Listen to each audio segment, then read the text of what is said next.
Sisirahazo naho keza fomtabatap karaladalazao ezaka mnambala vizao miamgimpiry zay vo tegna tsapanao tatoantozao vo na it toetrinao niova raha tsitsy no rarahenao zao amo maso efa dilatsy tagna miraraka tsy efa fagnavokatry fatokisana anao fanagninja mabiby na ditry nandainga na mity no nagnarianao zao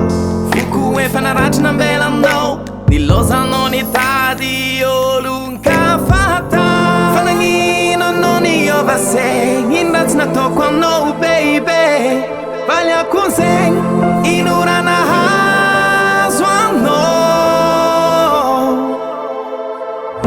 fanagnino anao niova tseky ino raha tsy nataoko anao lady ny antontseko ino raha nahazo anao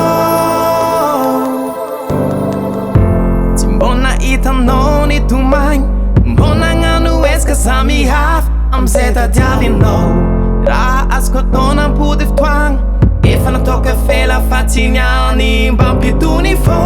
za mbona gn'irinagnategna de mandramaty kanefa tsy voatondradrano ke nanjary lo amizao sisa azo atao mivavaka isan'andro sao mbola afaka migny anao nofinofy tsy lano eto an-tany mba vokatriny anjara no sisa azo tavandraigny na de zegny ndraiky azy mahita mitady anao aka fanagnino anao niova zegny ino raha tsy nataoko anao baby valiako zegny ino raha nahazo anao fanagnino anao niova tseky ino raha tsy nataoko anao lady